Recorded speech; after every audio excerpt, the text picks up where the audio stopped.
a great challenge, a great opportunity, play against a great team, to be able to, have a rematch of years where, we were down to them, and that's, as a competitor, you always want that next opportunity to be able to redeem yourself. So, that's how I look at it. To be the best, you got to beat the best, and that's what you got to do, and that's what we're prepared for. You guys had 2 key games against the Cavs down the stretch of the regular season. Did not win. What did you learn from those games?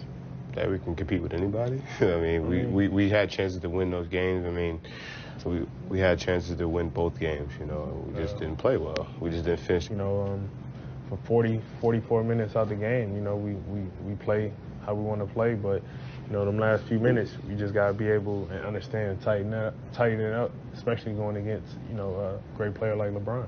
Well, that's what we hear from players. I've never played in a basketball game against LeBron James, but what we hear from other players is that there's a mental warfare aspect because he just kind of he keeps coming. He's really good. I mean, I don't think it's that, we look at it as like he's going to keep coming, but you know how he's been to 7 straight, finals. 8 total, yeah.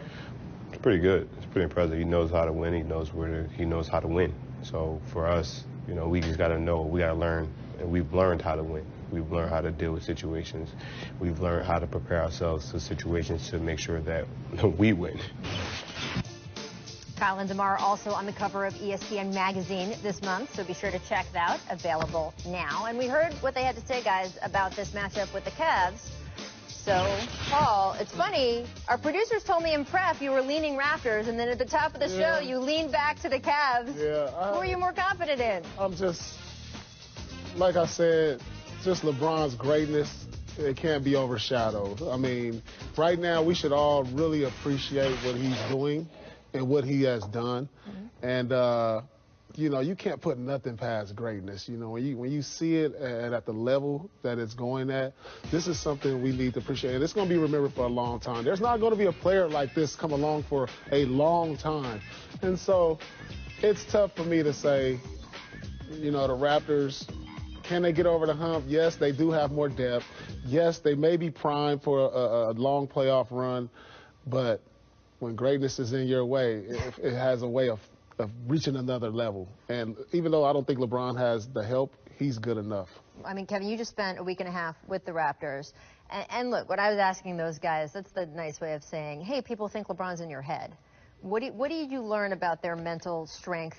Because it seems to... It's a different vibe. It's different, right? And look, first of all, it's a different system. Like, they've just completely modernized their offense. They were the only team in the league, I believe, top 5 offense and defense this season. I don't think that's nothing. Like, I think that is important. They run 12 deep. They've got Van Vliet back, and I know it sounds strange. Okay, a big deal, a backup point guard. It was my vote for sixth man that was of the year. That was the second most effective lineup in the league this year. But I think there's more trust. I mean, it was so interesting to watch sort of the Wizards. Hey, they would trap DeMar. You know what? DeMar willfully gave the ball up. He didn't pound it into submission and try to force things. I think Lowry's as steady a two-way point guard as there is in the league. Like, I'm more confident in them. I'm with Paul in the sense that there is this other variable that can't be quantified. That you can't even say, oh, okay, well, the Raptors have 8 of the best 9 players in the series, which, by the way, they might. Right, but if they don't have the number other one. than a slight to Kevin Love, I think he certainly belongs on that list. But the point is though, I do think that I don't want to hold the Raptors of 2018 responsible for the crimes of the Raptors of 2015. The fact that Paul's team swept them 4 years ago, right. Some remote April is somehow a testimony that they don't have the goods to deliver. I don't know. That was a fun series when Paul's team swept them. I should correct myself, by the way. Was that a sweep, or that was 6 games? No, that was sweep. Oh, that was a sweep. Yeah, it was bad. I should correct myself, by the way. It's been so long since the Clippers were on the floor. I forgot. I did vote for Lou Williams for Sixth Man of the Year, but Van Vliet was my second pick. I think that he is... Who did I have? I forget. He is... What about Eric Gordon? Game changer. Yeah, I had Gordon second. I had Gordon second. Because of what you're saying. He literally changes the game by what they allow you to roll with at those times your stars are off the floor. So I think it's going to be a really, really tough test for LeBron, but also We talk about this on the show all the time. I'm happy to be late in getting off the LeBron is the best player in the league train, right? Like, so if I don't get off that train until someone proves to me that he's not anymore, I'm okay with still riding the train. And he will be, whether they win or lose this series. He will still be. There you go. All right, I want to move on to the Thunder because it's just a huge story. They were eliminated on Friday night. Controversy in Game 6. Paul George appeared to be fouled by Rudy Gobert. It wasn't called, but the 2-minute report came out. They said it was correct. And also, you have to note, the Thunder had 12 zillion shots in that last possession. They're still shooting. So, I don't know. What does Paul George say about staying in Oklahoma City? It's too soon. I would love to remain a Thunder, but that's what the summer is for. So we'll address that in the summer. So interesting, because you hear that seems like he's wavering. You read the quotes in print, it seems stronger that he's leaning to OKC. He kept saying this was his first year with the Thunder. He kept talking about how much he liked it there. What do you think is going to happen? You know what I think, based on what happened this year, when they brought this team together, they were considered a super team. You had the OK3. Yeah. And, they definitely know they didn't fulfill expectations. To lose in the first round, to a team led by a rookie, you have to think about it. What is the upside for OKC moving forward? Okay, you're going to get Melo back, but is he going to take that role, a lesser role? The upside this is what Paul talked about in his press conference, and you guys can go through it. And you tell me, Paul, if you think this is enough. He said, look, this organization does check the boxes that you would want in free agency. He said, I feel good about management. I feel good about ownership. I feel good that we have another superstar on this team in Russell Westbrook. He noticeably did not mention Melo, which is interesting. But he said, look, that's the boxes you want when you're a free agent. I just don't know if seeing that it didn't quite work this year will matter. The OKC has two things going for it. One is the money. Okay. Second is the lack of... So they can offer him more. Right, they can offer him more, all things being equal. Yep. And the second is the lack of appeal of other teams that have cap room right now. Like, there aren't a lot of great situations. I mean, the Lakers are the elephant in the room, right? I was going to say, Paul grew up in L.A. What about that is the Lakers? Yeah, exactly. A kid from L.A., right. They have more room for improvement over the next 3-4 years. And then when you talk about the money that he'll lose in contract, he'll make up in endorsements being in L.A. And so I don't think that's the bottom line. So I know he's not looking at that. He's looking at where can I be successful, where, this is going to be his last big contract. Where can I raise a family? Can I go home, raise my family, be on a good team? Because he knows that the Lakers are not going to stay at the bottom forever. They're trying to get better right now. And if they can get a Paul George, then other free agents may follow.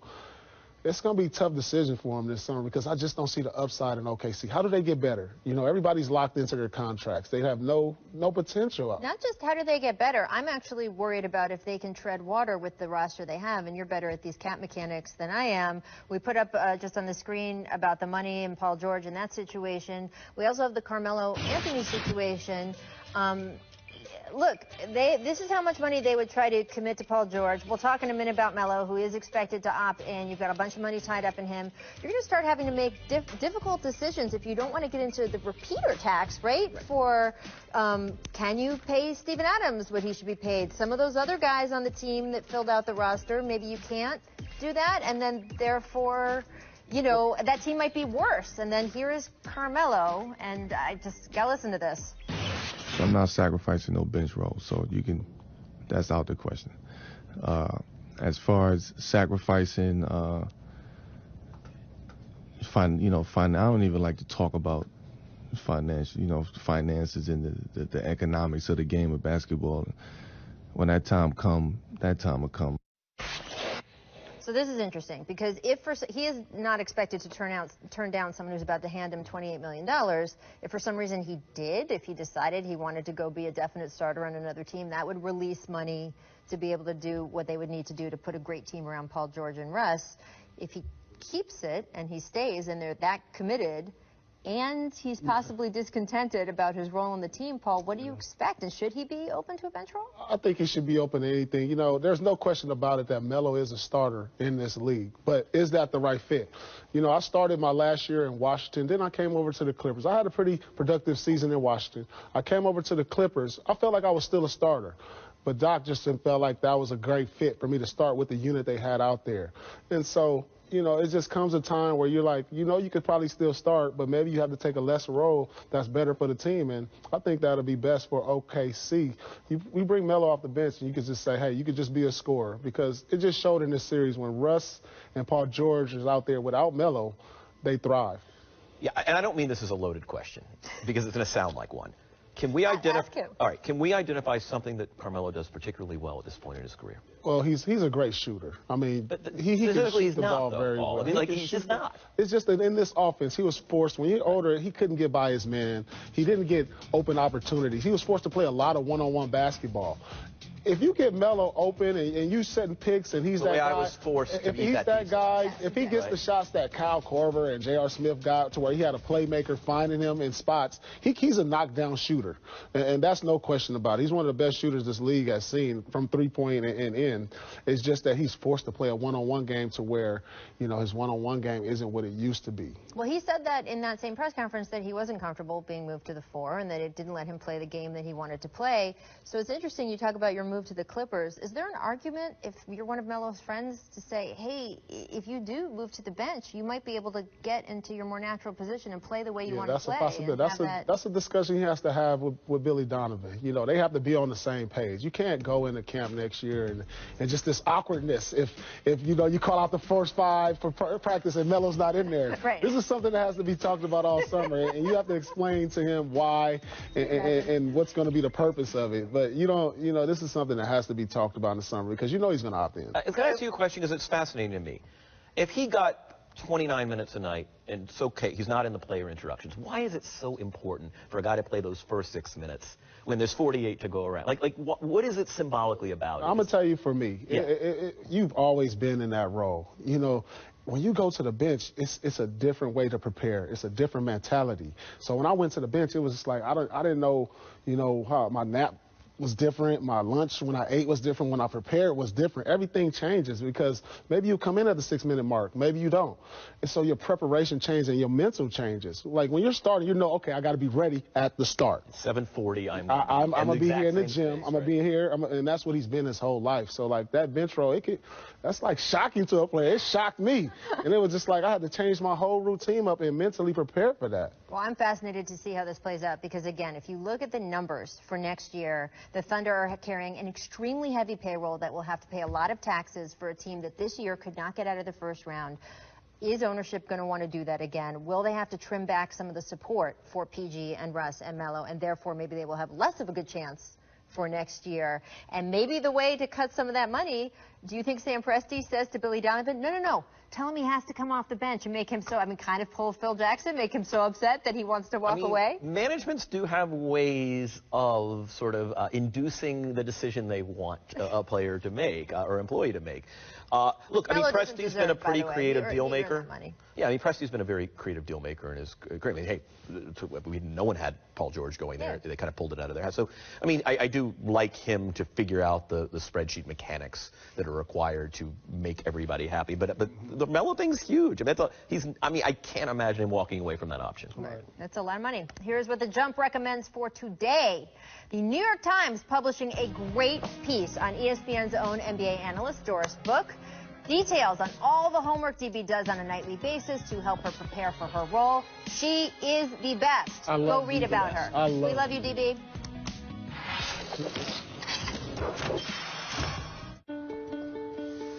This is a story about mail and packages. And it's also a story about